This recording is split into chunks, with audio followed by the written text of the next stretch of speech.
Lorax by Dr. Seuss. At the far end of town, where the grickle grass grows, and the wind smells slow and sour when it blows, and no birds ever sing excepting old crows, is the street of the lifted Lorax.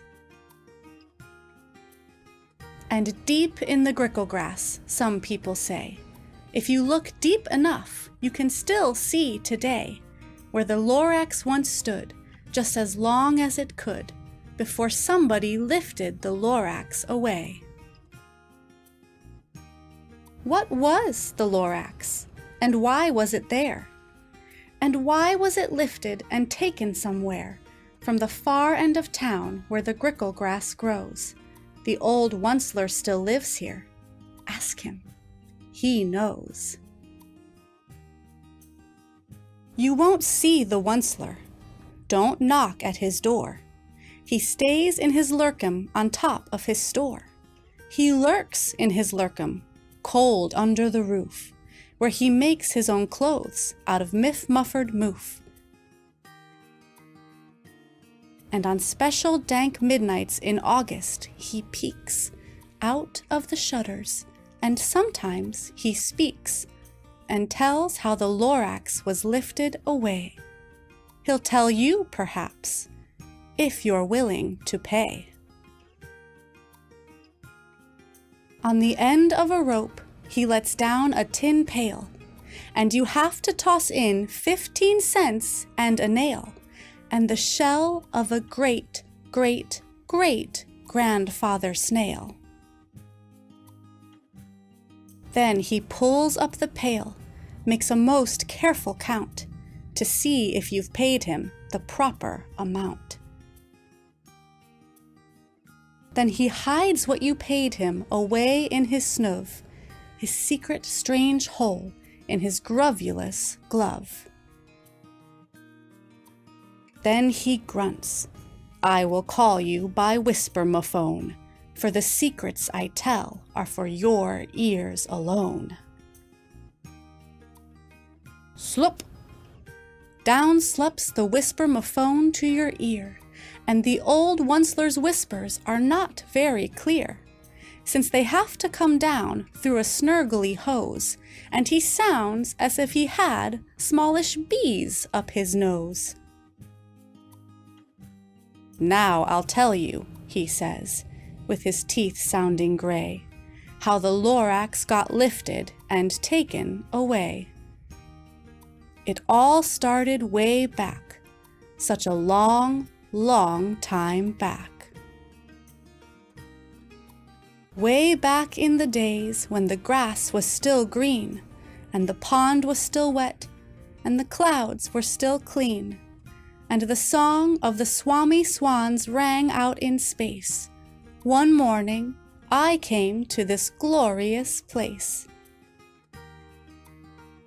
And I first saw the trees, the Truffula trees, the bright-colored tufts of the Truffula trees, mile after mile in the fresh morning breeze. And under the trees I saw brown barbaloots, frisking about in their barbaloot suits, as they played in the shade and ate Truffula fruits. From the ripulous pond came the comfortable sound of the humming fish humming while splashing around. But those trees, those trees, those Truffula trees! All my life I'd been searching for trees such as these. The touch of their tufts was much softer than silk, and they had the sweet smell of fresh butterfly milk. I felt a great leaping of joy in my heart. I knew just what I'd do.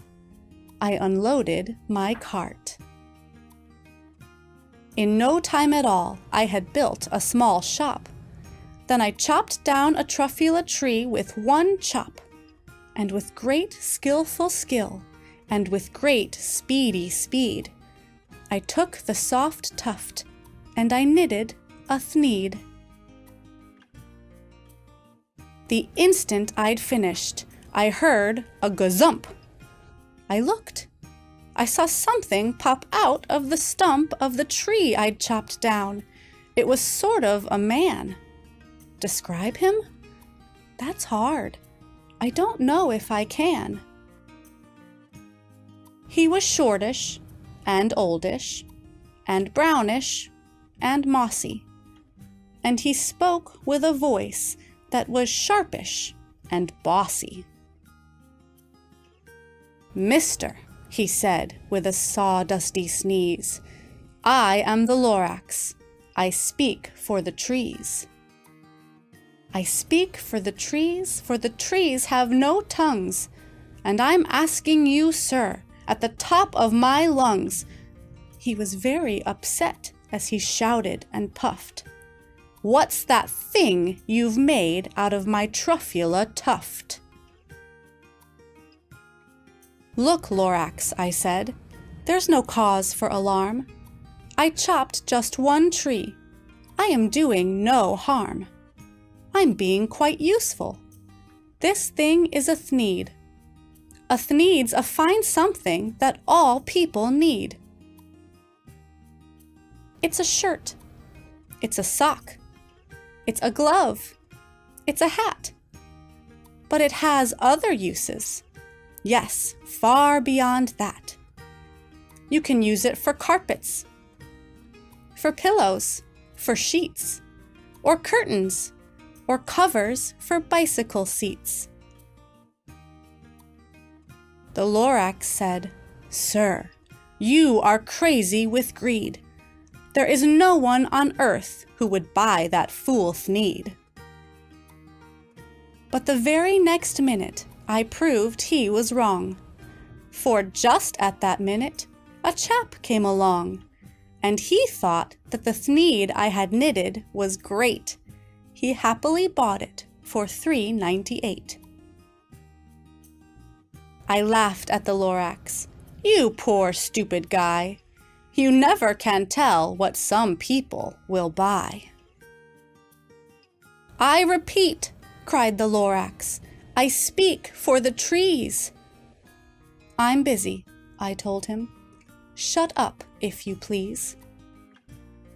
I rushed across the room, and in no time at all, built a radio phone. I put in a quick call. I called all my brothers and uncles and aunts, and I said, "Listen here, here's a wonderful chance for the whole Once-ler family to get mighty rich. Get over here fast. Take the road to North Nitch. Turn left at Weehawken, sharp right at South Stitch." And in no time at all, in the factory I built, the whole Once-ler family was working full tilt. We were all knitting thneeds, just as busy as bees, to the sound of the chopping of Truffula trees. Then, oh baby, oh, how my business did grow. Now, chopping one tree at a time was too slow.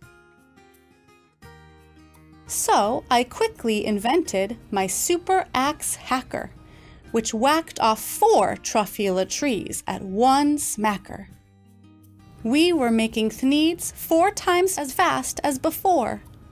And that Lorax? He didn't show up anymore.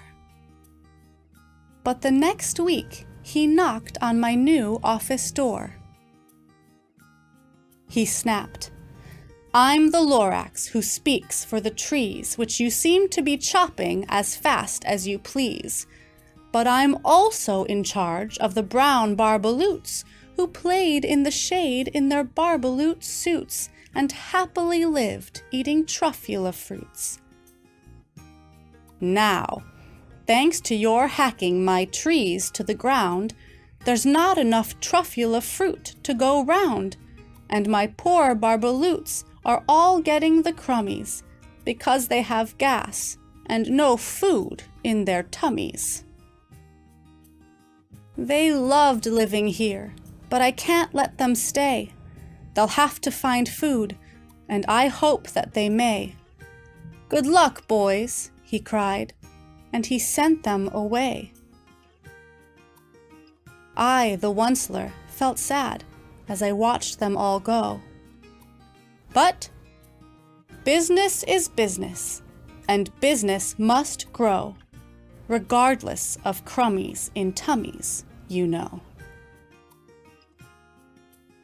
I meant no harm, I most truly did not.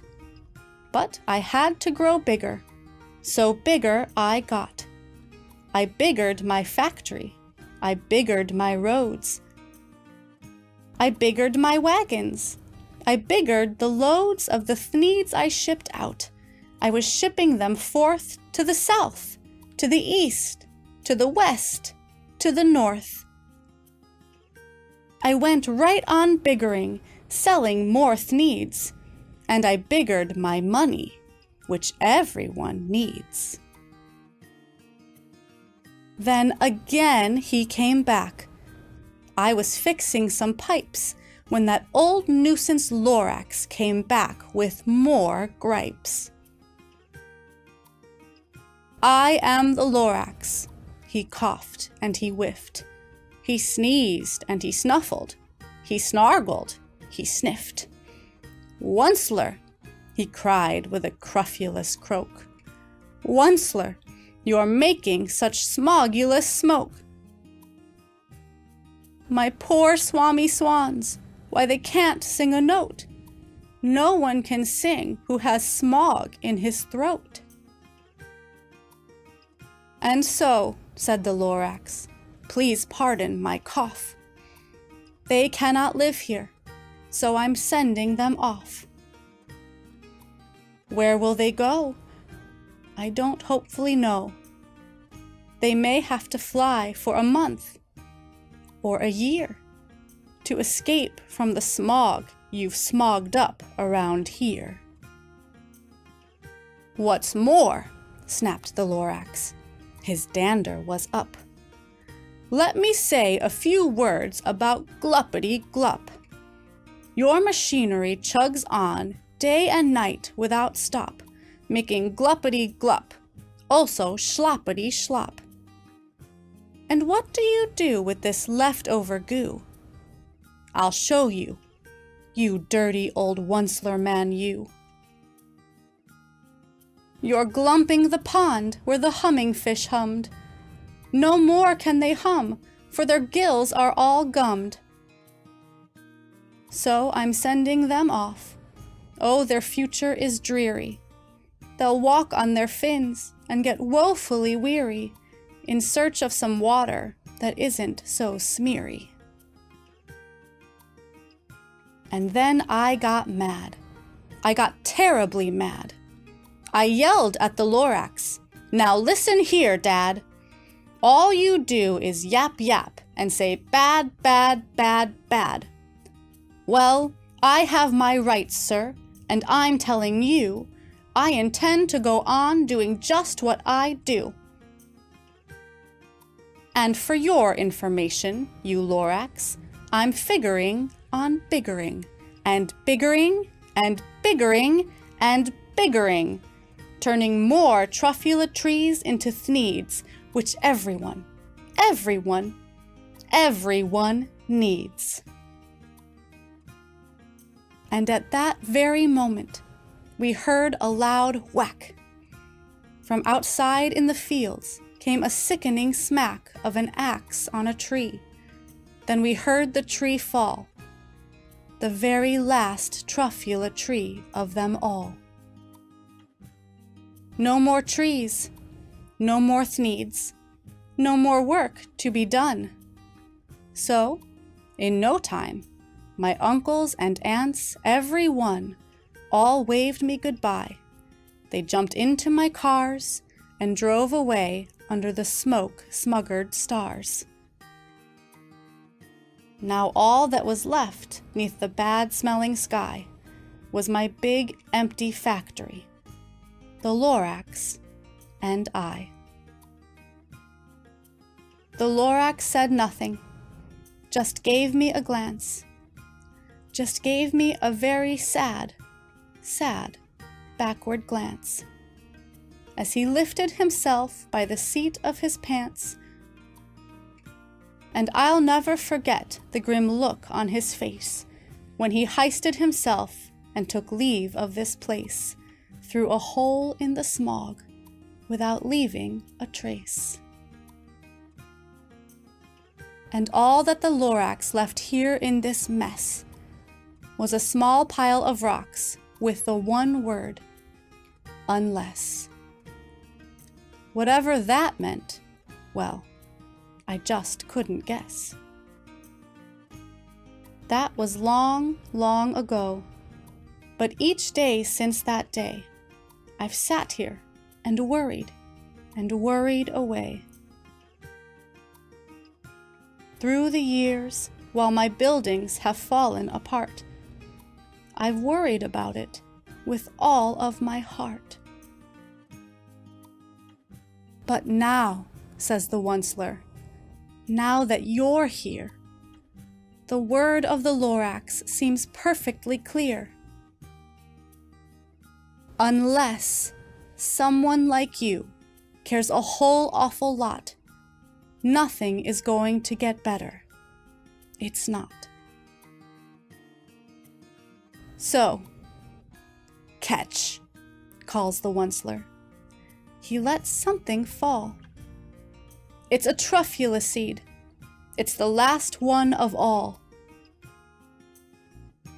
You're in charge of the last of the Truffula seeds, and Truffula trees are what everyone needs. Plant a new Truffula, treat it with care, give it clean water, and feed it fresh air. Grow a forest, protect it from axes that hack. Then the Lorax and all of his friends may come back.